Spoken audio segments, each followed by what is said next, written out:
Call the meeting to order, September 8th, regular school board meeting. All members are present, excluding Michael Mossman, Danny Olmstead, and our admin team's here. Let's rise for the pledge. I pledge allegiance to the flag of the United States of America and to the republic for which it stands, one nation, under God, indivisible, with liberty and justice for all. All right, on to public comment. Anyone from the public would like to come and speak on an agenda item? Seeing none, on to the consent agenda. Is there any items from the consent agenda the board members want to pull? Seeing none, is there a motion for approval? So moved. By Knudsen, is there a second? Second. You could do either one of us. Zinkowski is a second. All in favor, say aye. Aye. Consent agenda passed. On to Tiger Time. Scott? Good evening, everybody. Just wanted to take this opportunity tonight to cover a little bit on state assessment data and MCA data that was released here a couple weeks ago. I gave all of you a packet with some information that is also going to be up here on the screen. And I'll start with the MTAS and MCA data. So this is a 5-year look comparison of the test scores. So the column for this year is 2025, they're on the far right, and then the state MCA, MTAS percentages are there as well. So that's percent proficiency in those areas. Looking on the very far left, you see the grade level and then the scores for math and reading. The reason why some of those numbers are highlighted in each of those rows, if the proficiency score, so for example, third grade math, seen in 2025 was a proficiency of 71.5%. That is the highest percentage of third grade in the last 5 years. We have data that goes back farther than that, but that is the highest percentage most in that 5-year period. And then 13.6% is what the percentage is above state average. And again, this year for third grade math, for example, that is the highest percentage above that state average. When you look at third grade reading, you see that back in 2021, that was the highest percentage above state average, being the highest percentage in that 5-year period. So looking at all of the data, I'll just scroll through that.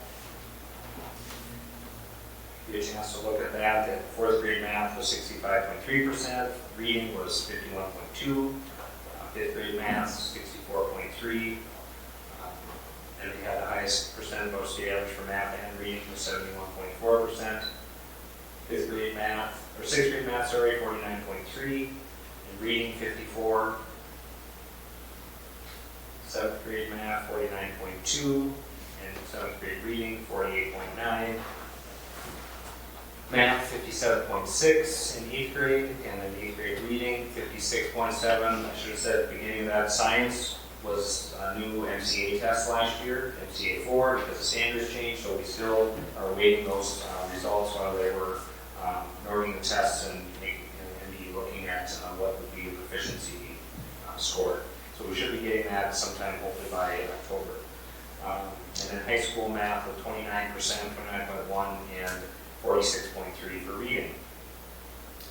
Those numbers at the bottom are overall index scores. That's just adding all the percentages proficiency up. So you can add all of those together and get an index score. And then at the bottom, the results of where we are compared to the state and above the proficiency percentage. So for this year, for example, in math, we're collectively we had an index score of 72 points above the state average in math and 36% above in reading. So we are looking at them as we talk about in our student achievement retreats and our building goals. The principals and their leadership teams are looking at how to continue to increase scores, but I think a bigger piece of all of these things is this is one snapshot of our district assessments in reading, math, and then obviously science when those things come out.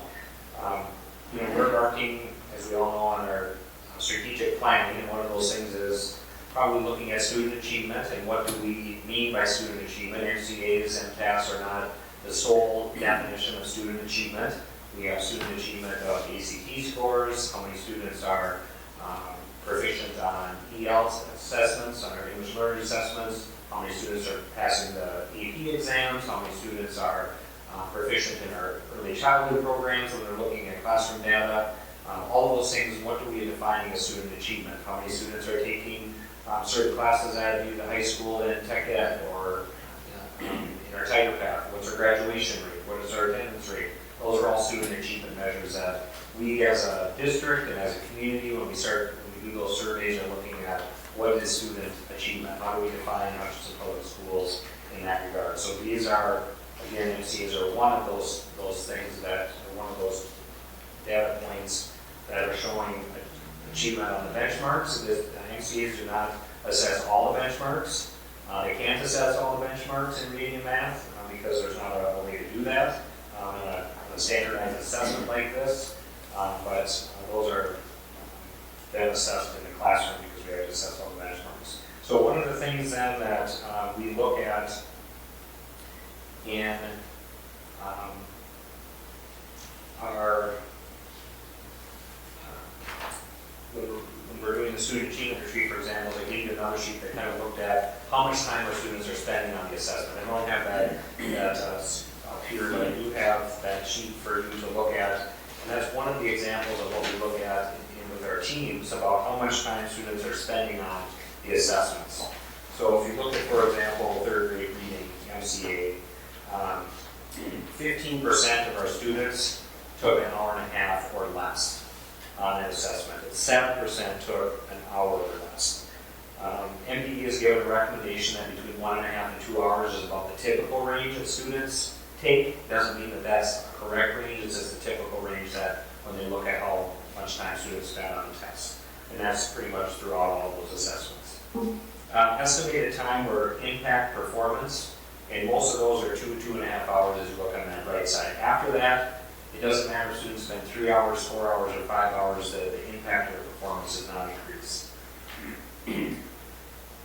As you look at some of those at the grade levels, it seems like our elementary grade levels spend more time taking assessments, and as you get to the high school level, and this is one of those things when you start digging deeper into the data, and we have a quarterly meeting here at the end of September, wanted to give you this data.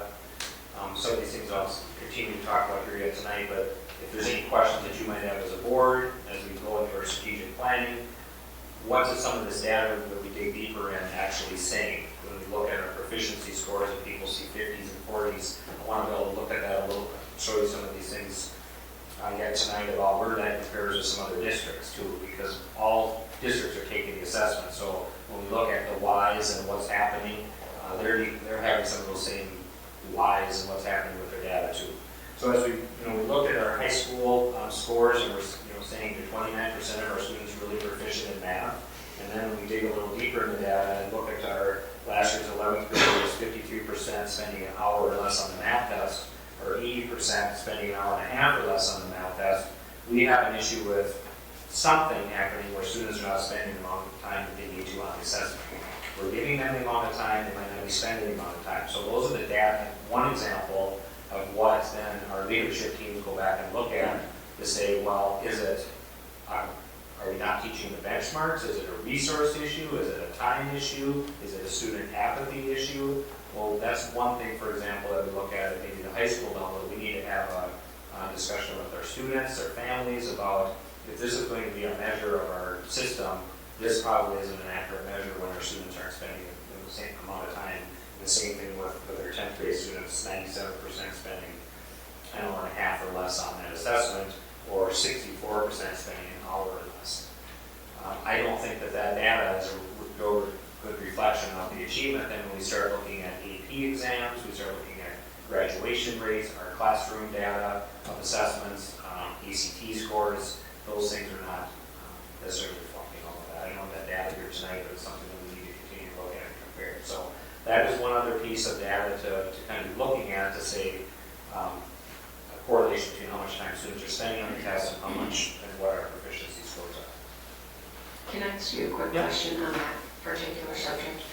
What is the policy when a student claims to be done with the test at, say, an hour?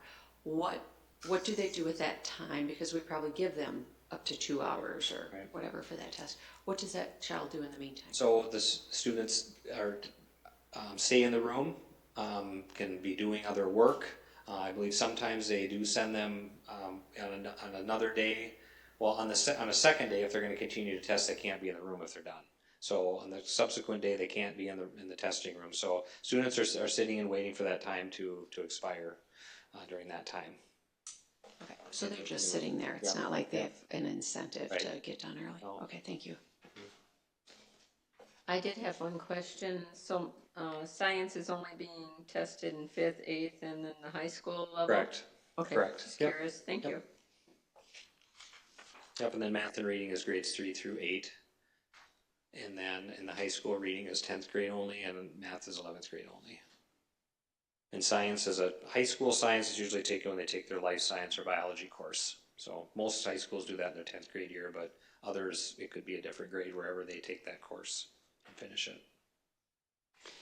Dr. Scott, I would be really interested to see what our ACT scores look like for like our junior and senior class as compared to this test where it's not incentivized. Kids can kind of say, it's not important. I don't really have to try at it if I don't feel like it. But your ACT score is what sort of can make or break where you go to college, if you go to college at all. Right. I'm kind of curious if you know offhand, when we look at something that's more incentivized or valuable to students, are we in the middle? Are we above? Are we below? I know that our scores don't necessarily correlate to Right. these scores in terms of achievement. The achievement is higher. One comparison to these that's a little skewed is that not all students take an ACT test. Not all students take an AP test. We have to give them an opportunity during the school year to take it at least one time, but they don't all take it either. Mm-hmm. Maybe when we review this information at the workshop, Yep. could you maybe have some of that Yep. information with some of these comparable districts that Yep. you've given us? That might be There will. interesting. I do think that as a parent, I know a lot about MCAs and the value there. You're right, we don't put all of our value on the MCAs, but there's value there. And I know probably more disproportionately to the average parent in the district. There might be some that don't know what proficiency really means, or people in the community that haven't ever seen a MCA report like we have probably all seen on our children and know what proficient means.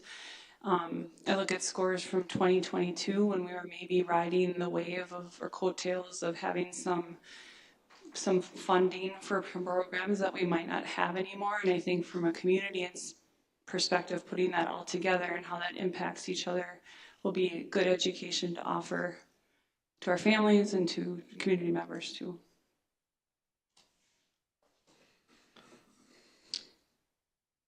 The other items that I gave you were just, so when you look at the scores and people say, well, how can some of these scores be where they are? What does that mean in the state? What does that compare to some other districts? I'm not going to go through all of these things, but for example, I have to download this so I can turn it. You can see it.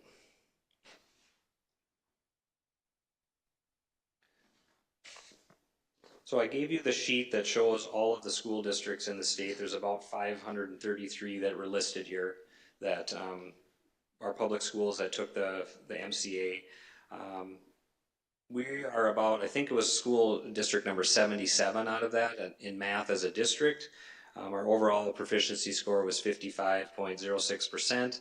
So that puts us in about the top 14% of school districts in the state in our math proficiency. So I did then in that packet, and any member of the public that wants any of this data certainly can contact me and ask me for that too. It's just a lot of pieces on here.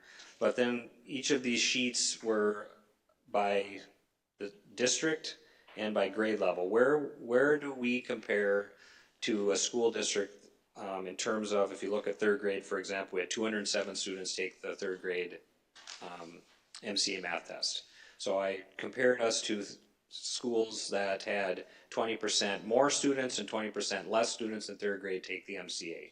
So there, you'll see some very similar districts on these sheets. Some might be a little different, like why are we comparing to some metro schools or some schools that are way up north or way down south and not in our region.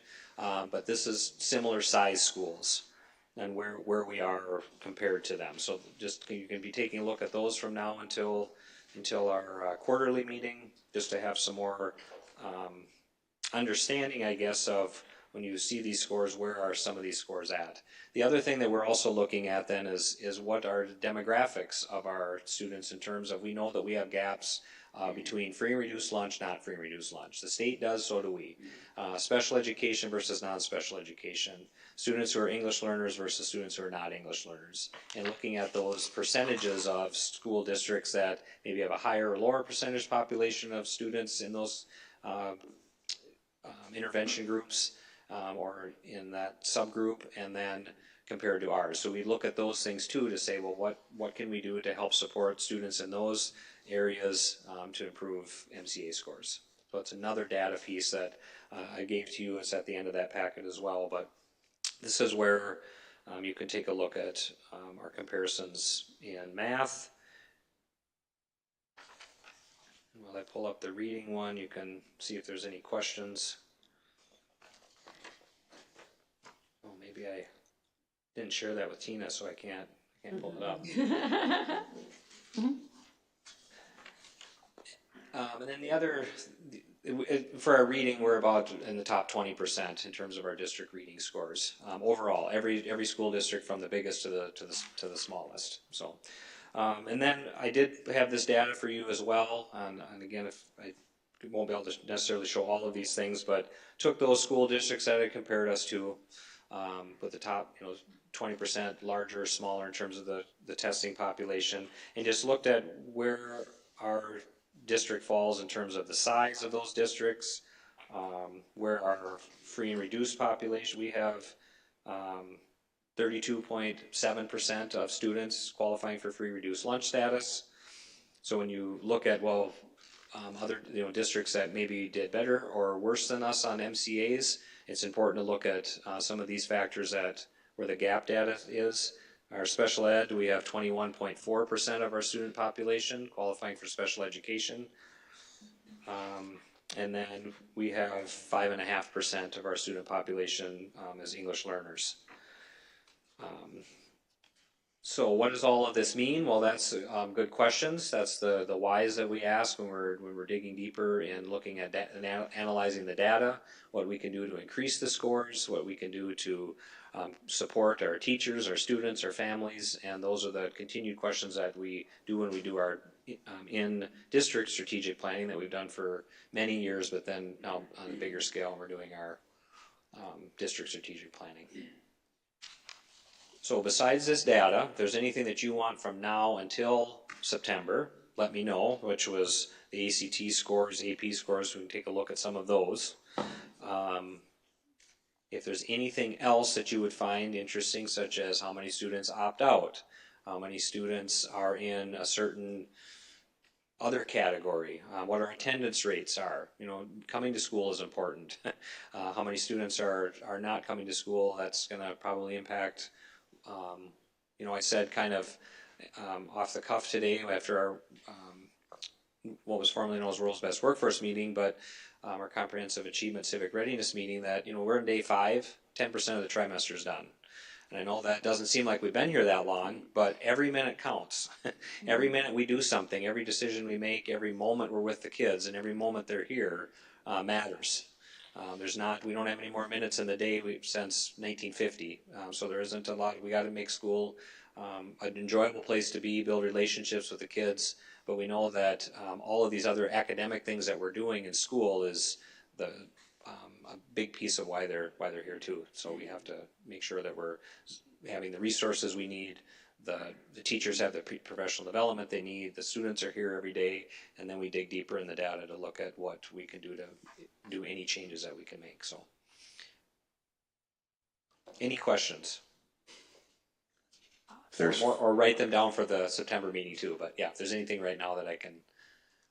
Thank you for putting this into such nice, understandable charts for us to look at and review. It's good. It makes us able to ask more thoughtful questions. If we didn't have it organized so well, it wouldn't be that easy. So thank you. Thanks. thank you. All right, moving on to the second and final reading for policy 904. Is there a motion to accept the policy 904 as presented? So moved. Motion Diane Jankowski, is there a second? Second. Second by Erica Knudsen. Is there any more discussion on this policy? All right, hearing none, all in favor say aye. Aye. Post same sign. Resolution or policy passed. All right, preliminary levy 25, payable in 26. This is to, what are we doing here? This is a preamble, and then we will do a final certification in December. Is there a motion to approve, or do you guys want to hear a little narrative from Ms. Bull? I would motion to approve. I would second. We need to certify at maximum, otherwise we won't pick up the edits that the county will put through after tonight. And they published the report this afternoon, but it was incomplete, so we really need to see MDE's edits. So when I can motion or addend my motion to certify at maximum. Yes. I'll We're still second good. that amended motion. We're still good. I should have just said, does everyone accept as presented? All right, any more discussion or questions for Ms. Bull?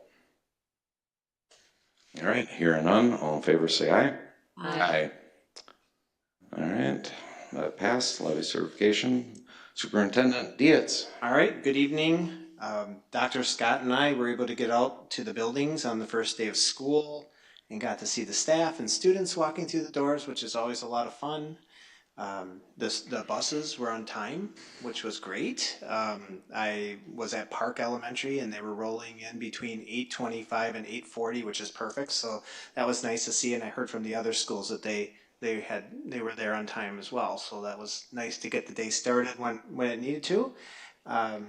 And I want to just wish everyone a great 25-26 school year. We were able to have our first strategic planning session on August 25th. The administration, which meant about 16 of us, and the school board were there. There are 6 strategic planning sessions with various stakeholders between now and the next school board meeting. So just meaning the next regular school board meeting. So some of those might include the board and others won't include the board at all. It just depends on the strategic planning session and what the goals of those are. So just wanted you to know that. The all-staff breakfast and the district-wide speaker went very well on August 26th. It was really fun to watch all the staff come before school started, sit down. They were able to have a breakfast, mingle, and just say hi to each other after being gone for a lot of the summer. And also, I do, though, want to say there were plenty of staff that worked this summer. If you've been kind of following along on social media, you'll know that a lot of meals were served this summer, over almost 65,000 meals. And that's because our food service staff stay around during the summer to do that work. And if they didn't, we wouldn't be having that program, or it would be a very small program. So we have to say thank you to them. And we still have our extended school year services that we do in the summer, and we need staff for that. And so we're lucky to have staff that are willing to stay and do that important work. And of course, our year-round staff, including our custodians, work really hard to make sure the buildings are ready. And it's a big team effort when you look at how many people need to do what they need to do to get the school year ready and to make sure our students are ready to roll on the first day of school, which happened on September 2nd. So that was just a little bit of thank you to people who took time to make sure that they, for kind of volunteering their time in the summer to come and do the work that is important.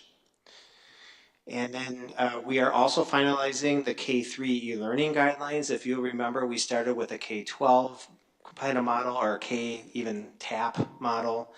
And when we met with the K-3 teachers and staff, it became kind of obvious that their e-learning is a little different than 4 through 12 and TAP. So we will have one guideline that is for K3, and then one guideline is for grades 4 through TAP, and they'll be a little bit different than each other just based on the learning needs of our students. We are going to meet on October 1st and hope to have it done then so that it can be shared and ready to go in case we have any inclement weather, which I hope we don't, but I can't control that, so we have to be ready to go for that. Any questions? Okay, and then I have a little bit of negotiation update with HESP. The administration and school board members continue to meet with HESP. We continue to negotiate our 25-27 contract. Time has been given to analyze the 32 or 33 proposals that they made to us. And the next joint negotiation meeting is going to be this Thursday, September 11th. And then we have another one scheduled for October 6th. So we try to have at least 3 at once scheduled so that we are not trying to figure out when the next meeting is. We always know when the next meeting is, which helps us. And then our local 284, our custodians, the administration and school board met for a joint negotiation meeting on September 5th with the local 284. The administration and school board members responded to their language and financial proposals, and the next joint negotiation meeting is scheduled for September 23rd, which we would assume that they would come back with a response to our counter proposals that we made. And that's it. Thank you. Dr. Scott? I think there was one highlight that came in for the middle school. I don't know if these teachers are moving on to regional and state competition in their minute to win it, but I think they wanted to give a congratulations to their teachers, Laura Leopold, Peggy Westland, Monica Moore, Josh Koop-Miners, Scott Renning, and Jocelyn Buckington for being the winning team in their minute to win it. Looks like they must have had a game that they did during the workshop week. So congratulations to them. We'll look forward to seeing you on TV when you move on to the competition. One other thing I should have said about the MCA things too, I get sometimes a little too black and white on some of those things. I think we have a lot to be proud of as a district when we look at those scores. I know I was talking about areas where we want to continue to improve, and I think that's what always drives us is how do we just keep moving forward. But I do want to recognize the great work that everybody's doing. We have some pretty amazing scores in some of those grade levels the last 5 years where they were higher than the state average and highest proficiency for a long time. So a lot of great work that's happening, and I know we always look at as educators how we can continue to maintain and get better, but I wanted to make sure that I said that too. Just a couple other things. We have 35 positions right now approximately yet to fill. And that's everything from having activity positions, which is about 13 of those, to custodians and special education assistants. So just encourage the community, if there's any interest at all, to be looking at any of those positions or even substitute positions, to look on the website, give the district office a call to see where we can point you in the right direction. And we've even told some of our internal staff that might be looking for more hours or things like that. If there's positions that look like it's 5 days a week and you just don't think you can do all 5 days, we can, some days are better than no days when we have this many positions. It might not work for all of them, but if there's some things that we can be open to and flexible to, just call and ask. REDACT update, I talked about this today too with the Comprehensive Achievement Civic Readiness team, but we're registering our new teachers that aren't in the REDACT training to get their training this year. I'm going to be meeting with them here in the next month just to give them more specifics about that.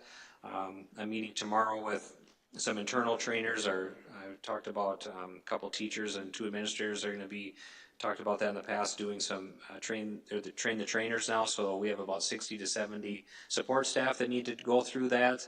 I'll be sending notices out to them to make sure that they know where those dates are and the options. So that will be done. We do need to ensure that all teachers and those support staff are done by next June, the end of June, and then our phase 2 teachers, which is primarily our middle school, high school language arts teachers, have next year to be completing that. had our first monthly ADSIS title oversight meeting today. We talk about a number of topics, but a lot of that is a little more management pieces when we talk about those meetings. We talk about data, making sure that the teachers have what they need. They do a lot of work here at the beginning of the year. It's always wanting to get in and get working with the students, but they're doing a lot of testing, data, making sure that the schedules are put together. There's a lot of managerial pieces that the building administration and their teacher teams are doing to ensure that those things are set up. But we had a good meeting today. I feel like we're in a good spot with following the application that we have and the schedules that they've had a few questions that are come about from that to make sure that we're lining everything up the way that it needs to be. So we're following up with some teachers about those things as well. And then we have a fall orientation meeting that's coming up too. So that's yearly. We're attending many PD sessions, and the Department of Education has a lot of sessions that are coming out here for district leadership on science, language arts, and social studies. So I'm going to be attending those in the next month. I know homecoming week is coming up here the 22nd through 26th, so best of luck to all the students involved in the activities that week, and our staff and students have a fun, enjoyable, and safe week. I know it's a little shorter week that week, but that's where the things landed in terms of the activities. September 26th is a professional development day. We're going to be having in the morning Megan Galbari with Trust-Based Relationship Interventions. Pack for Families Collaborative is going to be sponsoring that with us. And all of our staff is invited to that. Our support staff is invited to attend, and certified staff will be there. And then the ISD 423 Foundation is planning their grant awards presentation and staff lunch as well. So that is coming up, and I think that's all I had, unless you have any questions. No, good job. Kept it under 3 minutes. What? Thank you. All right, I'm going to have Aaron Knudsen take over for our resolutions. Every quarter, so 4 times a year, the school board gets to accept donations from our community. And this quarter is no different. And so I think if you can, Becky or Tina, thank you, if you can put up the donations for this quarter. What I was struck with in reading through these was how many of these donations really go to benefit our students that are in activities, not just athletics, but activities in general. I think girls soccer alone had a lot of very generous donations this last quarter, which was just awesome to see. I think we on the board appreciate the value of kids having the opportunity to participate in activities, and many of us know just how expensive and hard it can be to have kids in a lot of great activities that we do have. But I think our community has shown a lot of dedication towards trying to make activities more affordable, with helping out with their great sponsorship. So thank you to everyone who donated over the past quarter. Thank you, Aaron. All right, I'll take a motion to accept the resolutions as presented. So moved. Motion by Ms. Knudsen, is there a second? Second. Second by Ms. Pullman. Roll call vote. Ms. Knudsen. Aye. Luthens, aye. Jankowski. Aye. Ms. Pullman. Aye. All right, resolution passed, accept. Thank you, guys. Committee reports. Which one of you two want to lead I'll do that. that long one? Okay. So we met today. Some of the highlights of today, we learned about the new keyboard/computer apps class. We are starting a new curriculum called typing.com. It should be more comprehensive than the typical keyboard program that we've been doing for over a decade. So it has aspects of discussing AI, coding education, creative writing, digital citizenship. So we're pretty excited about that coming. We reviewed the test scores, and there'll be a group discussing like the issues that we see with high school test scores and how we can increase those. And then we discussed the new SPED curriculum, which is called SPIRE, S-P-I-R-E. And it's as more comprehensive as well. It's K-12. It's the reading curriculum, and it will help to have one curriculum that starts at kindergarten and goes all the way through 12th grade. And that covers everything that Dr. Scott did not already discuss. And then I'll just move right over to finance. Yes, ma'am. Talking. The highlights would be that our revenues and expenses are on track. We reviewed all the bills, and Rebecca answered many questions. We'd just like to say one more time that we're really appreciative of all the donations and grants that were donated. Third, we also looked at our projected enrollment numbers for this year and what our enrollment numbers looked like the day before school started. And we had a projected decrease in students overall of 68 students. The actual was 63. Now, what it is today after a week, I'm not sure, but the numbers are looking good. 5 extra students does make a difference. Everything else has already been covered tonight. Thank you. Thank you. All right, facilities? Yes, sir. Highlights from the facilities meeting include that we continue to work through some window issues at Park Elementary, but those windows are coming along and are nearing the completion of their renovation. The tire windows are going to take more time, both to determine what repairs are exactly needed. So the windows there, the work on that might get pushed to spring break or next summer. We are getting close to bringing forth a new facility rental rate policy. What we're waiting on right now is, as part of that new policy, youth associations will be able to have in-district employees or personnel able to check out keys or ways to get into the building to supervise, which helps cut down on the need for our custodial staff to supervise and saves us money and the association money. To do that, we're generating a form, sort of similar to informed consent, that you know the responsibility of being the one in charge. We're waiting to draft that form, and then we should be able to bring the rest to the board. The bus garage had some recent renovations to their office that they were responsible for and have finished. We're working on pre-treating our parking lots. The OSHA has sort of mandated that every employer in the state of Minnesota participate in what's called the AWARE program. AWARE as in acronym AWAIR, or a Workplace Accident and Injury Reduction Program.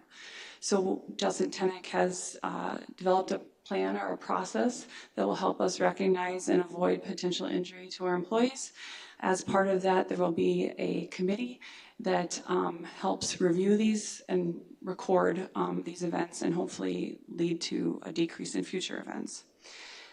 Custodial staffing was and has been a bit short-handed is a good way to say it. We were down 4 custodians until recently. 3 of those were at Park Elementary alone.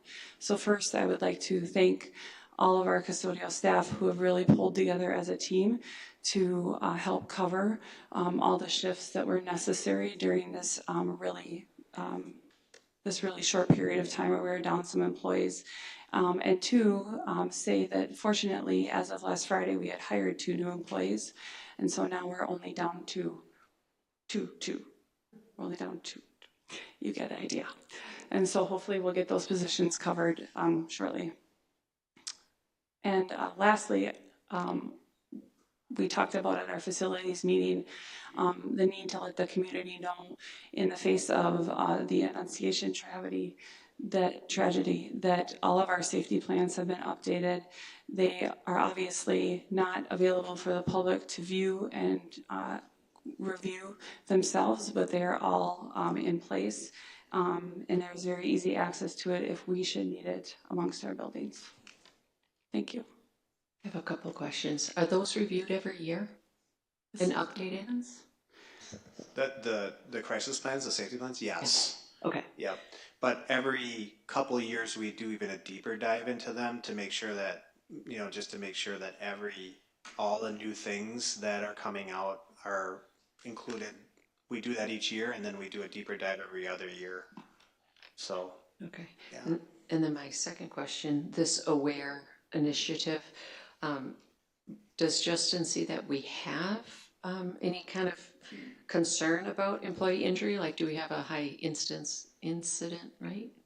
I think if Justin were here, he would say no, not particularly.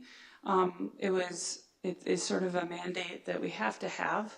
And I think that we all hope that all that work will go towards something, preventing future injury. But no, we don't have a particularly high rate or risk of that in our district. Perfect. Thank you. All right, Parks and Rec. Sorry, that's me. We actually didn't have a September meeting because of Labor Day. All right. But I will say, on a fun note, the group is final voting on the name for the field striper. And so more to come on that. We should know by the end of the week what the machine's name is. So we'll get that out to you guys as soon as I hear. Brian had a couple of great ideas I forgot to say. They're great. I mean, there's some really good winners on there. So That's cool. All right, if there's no other items, we're gonna move on to a motion for adjournment. So moved. Motion by Ms. Knutson, Second. second by Ms. Pullman, all in favor? Aye. Aye. Meeting adjourned.